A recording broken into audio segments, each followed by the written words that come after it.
Hi y'all, welcome back to the channel. This is Smitty, if you didn't know that already, and we are in the middle of putting together L2theW's 700R4. Today, this is going to be chapter 2. Today we're going to do the reverse input drum. I'll show you how that dude goes together,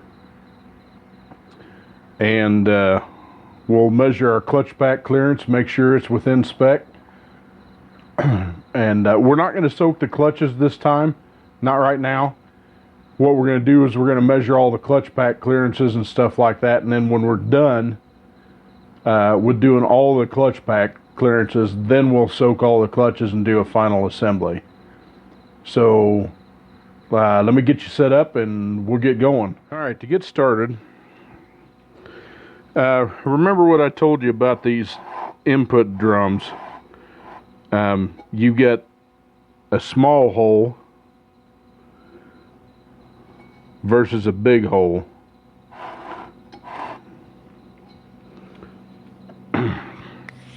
Get you a little more light on the subject here. There you can see it. This has got a small hole, and they use the small hole. You know, I'm looking at them bushings. I'm going to knock some new bushings in this too, because those bushings look kind of rough. This was supposedly a reman unit, or so he says. It may have just been a used, and they cleaned it up a little bit, which is fine. But it's in better shape on the drum side here than mine was. So, and the teeth aren't flared. So,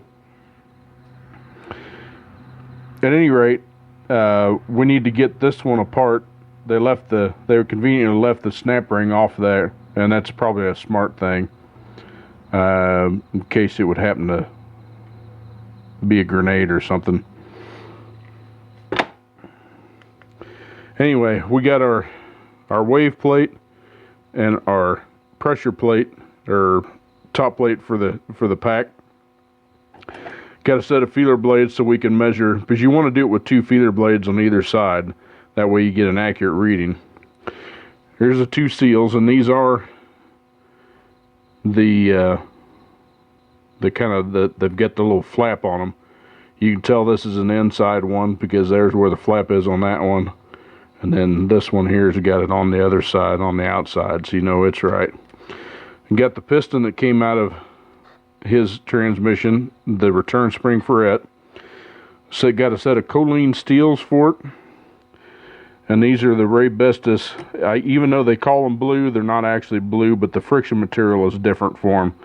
It's a lot better friction material. Not that the reverse input usually slips, but so anyway, that came in the kit, and right there, made in the US of A. So I'm gonna put you on the tripod here, and we'll get to taking this thing apart.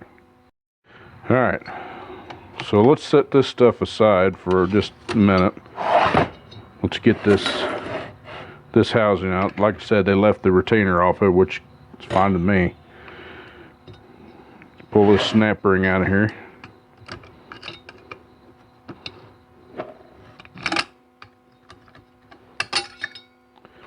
Like that.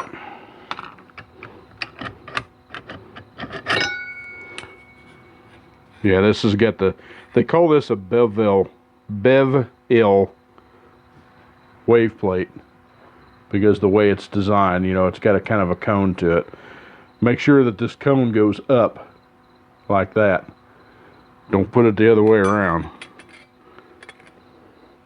And I don't know what they've put those clutches in. They kind of smell like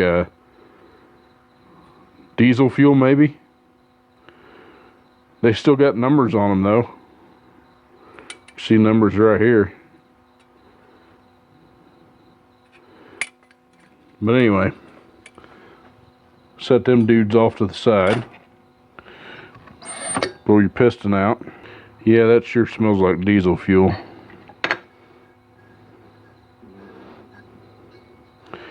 Anyway, we're going to knock these bushings out. We're going to put new bushings in it. That outside one's going to be kind of a booger.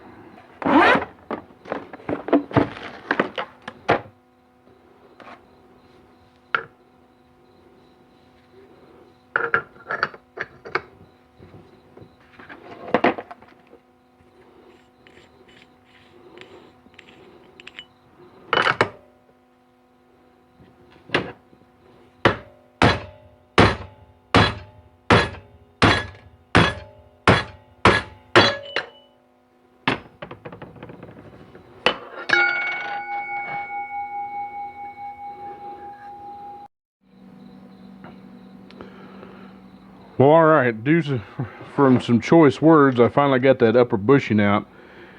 From the factory, there's no lip there to grab on the inside. I mean, that dude sits flush. I ended up having to cut it in and get it broke loose at the seam. But if you notice, the one they give you a replacement for, it actually has a lip on the inside, so you could knock that dude out the next time. I mean, the aftermarket was thinking right. Alright, so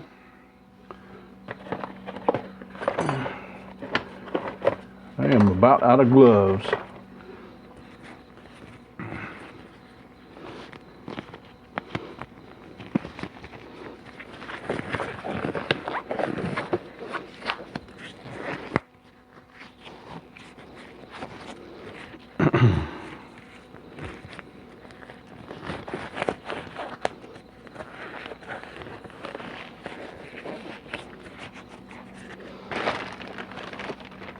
Alright, so let's put our piston together. And if you notice, this piston has, this lip is shorter than this lip. That means that when you put your seal in there, your flap's going to go that way. So if you look at this seal, it's got the lip on it, that's going to go down. So just take your seal and go around there, get all in the groove. Now if you look at it, see, this is the flap I was telling you about. That goes towards the oil. So same on your inner one.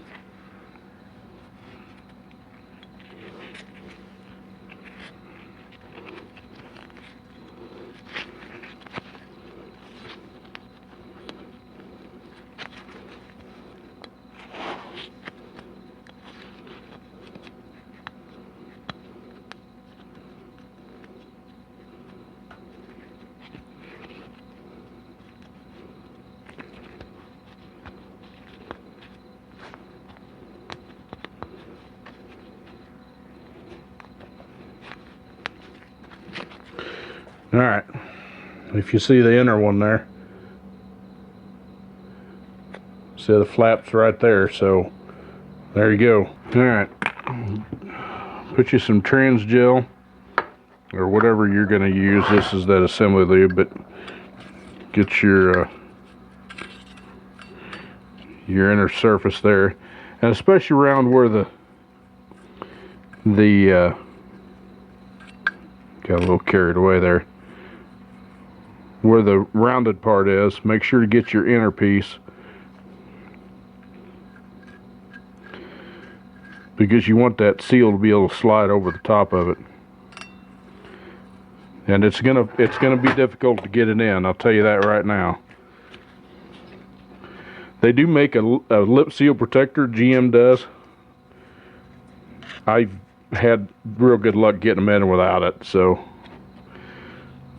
But these lip seals, you don't want to make sure that they're lubed. Don't try to put them in dry. They even tell you to use just transmission fluid when you put them together, and it doesn't have enough viscosity for me to hold everything together. Anyway, just kind of work it in there.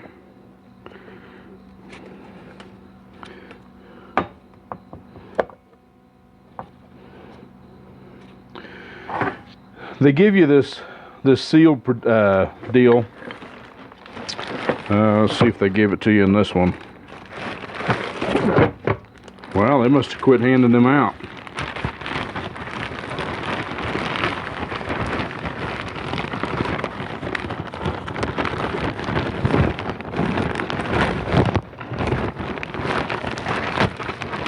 I'll be darned.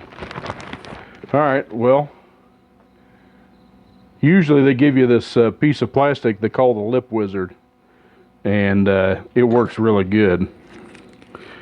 But in this case, we will use a feeler blade.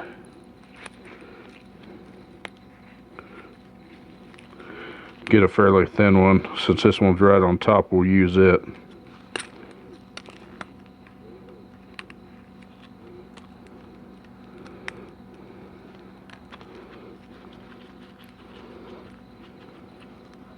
Oh, I see one. I've got one. Still. Lip wizard.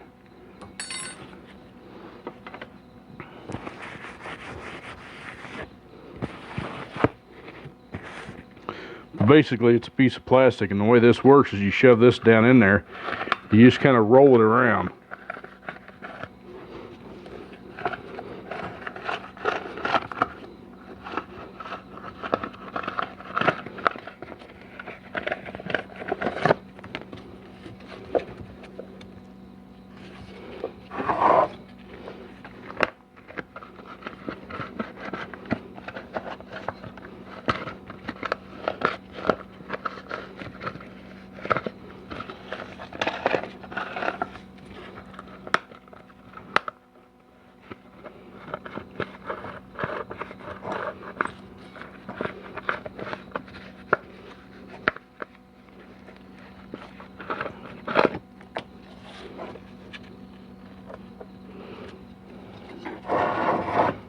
Just about the time you get one side in, the other side pops out. That's the way it works.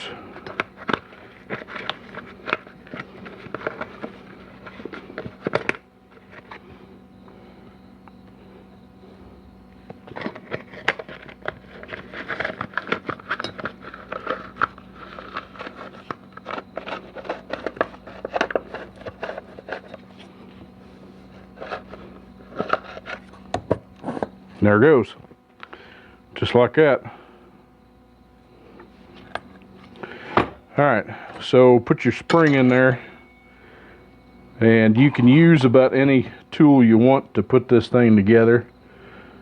I've got this cheapo thing here that it works okay. Not my favorite tool, but you can find them about anywhere. Any of your trans tool websites.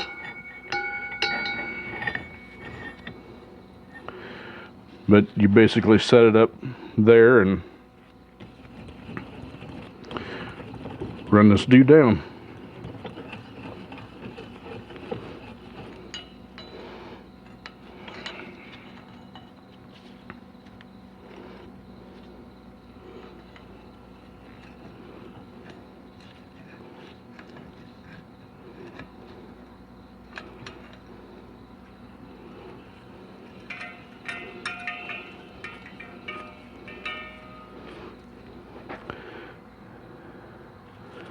Get it down there till it exposes your snap ring groove.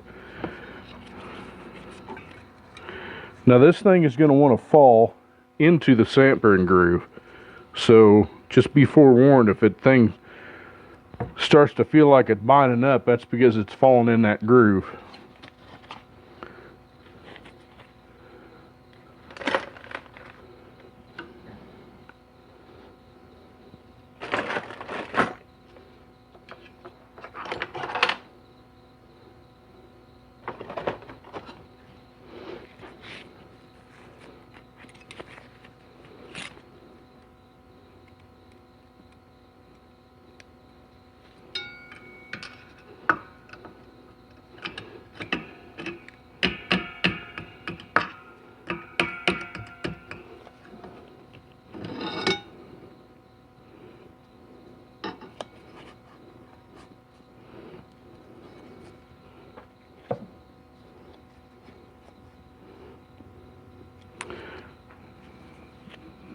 Not fond of the way that snap ring's fitting, y'all.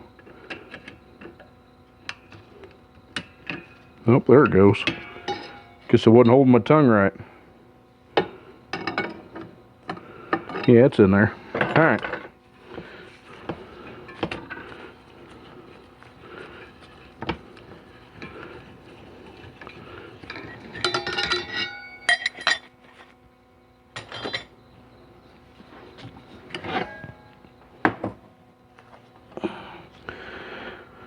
Alright, so now we need to put the rest of it together.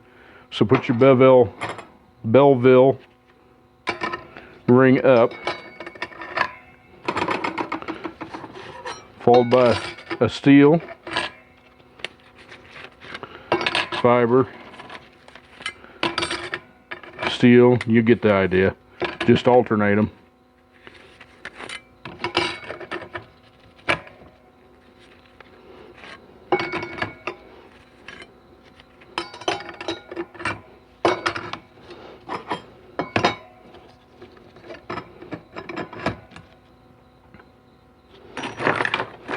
You just pressure your backing plate in and put your snap ring in there.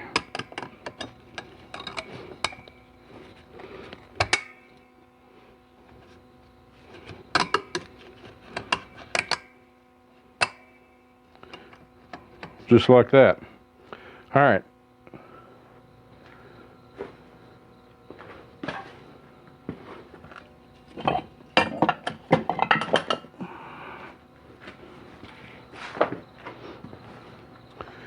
Now to test this, you can do it either like it is there, or you can put the seal rings on there, which this is going to get the Teflon, the white Teflon seal rings. I don't know why I'm yelling, since I know you're right there under my chin. But I'm going to put the white seal rings on there. But for now, just so we can test it, we'll put these blue, these are scarf cut, which means they overlap each other like that. So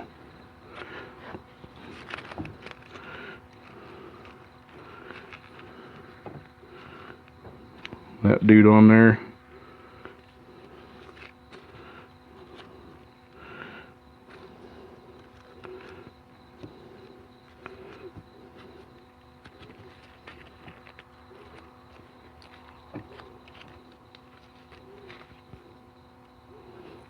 And that dude on there.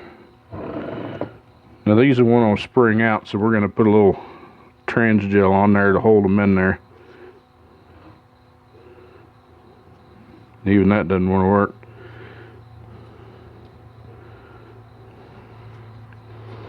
This is why I like to use the solid white Teflon seals. For this particular reason right here. Is they don't like to stay in there, and you run a risk of folding one over.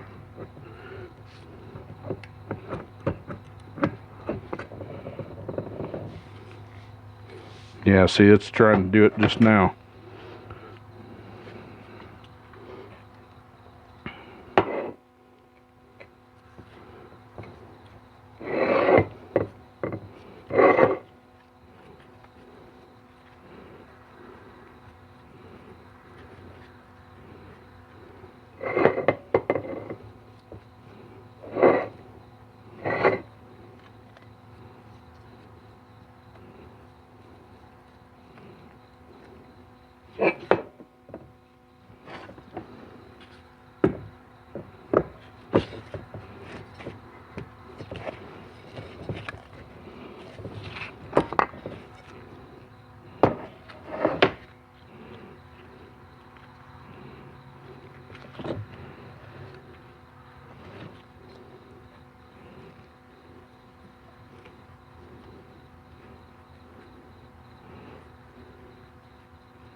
There we go. All right, to test this dude,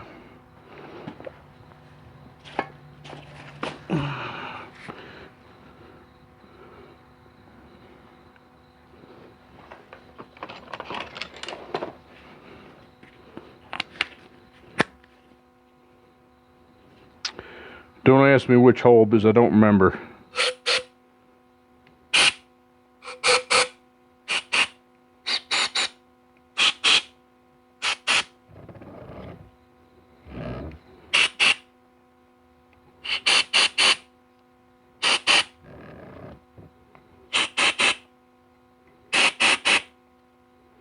Oh, you know what?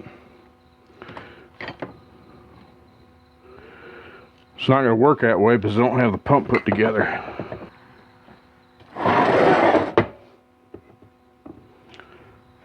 Since this one's put together,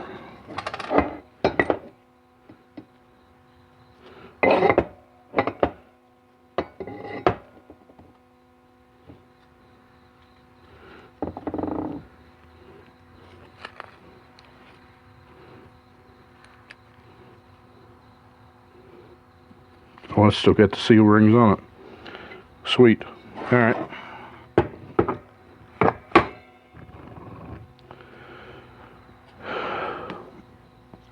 Well, this is a 60E pump, but the ports are the same. So put your air to that port right there.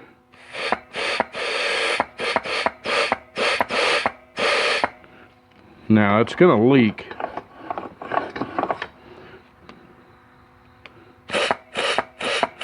See, we changed it just by rotating it.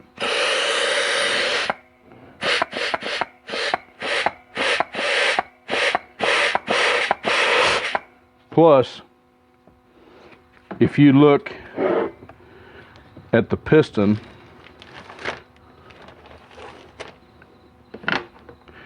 it has a hole right here. That hole right there will let air through, so you can see light all the way through it. See my glove? So that's the way it's supposed to bleed. So we're good there. All right, now that we got that, we need to check our clutch pack clearance. I can't work in these gloves, y'all. Although I love it because it keeps me clean. Okay, the pack clearance for this reverse input's 40 to 76 thousandths. So as long as we're not above 76 thousandths and we're not below 40 thousandths, we're golden. So let's get put a 30 and a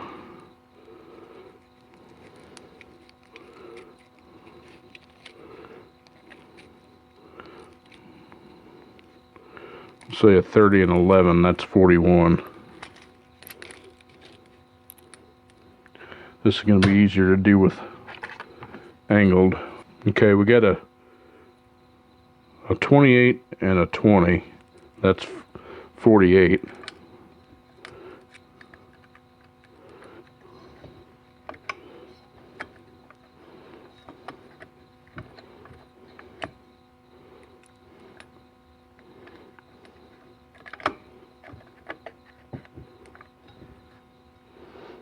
Okay, that fits there, so let's see if we can get another 48.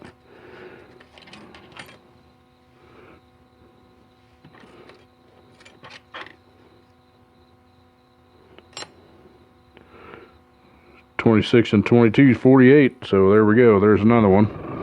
So we'll put it in the other side.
Okay, so I'm well within spec. I've got 48 thousandths in it, and it's snug, so we're good.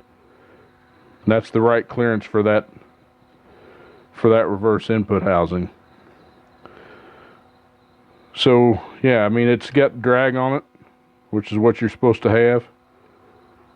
You can see me sliding it in and out both sides, and they're 180 degrees from each other, so that means the thing's all the way out. So we're good. That clutch is good to go. So now the only thing we have to do, get that off there. That dude's ready to go. So the only thing, we got new bushings in it, and we got our clutch all put together and checked, so it's ready to go. Alright guys, that's going to do it for this video. That's the reversed input housing. Okay, so the next one we're going to do the input housing drum, and it's got the overrun, the Fords, and the 3/4 clutch in it, and we'll get all those set up with all the new pistons and everything.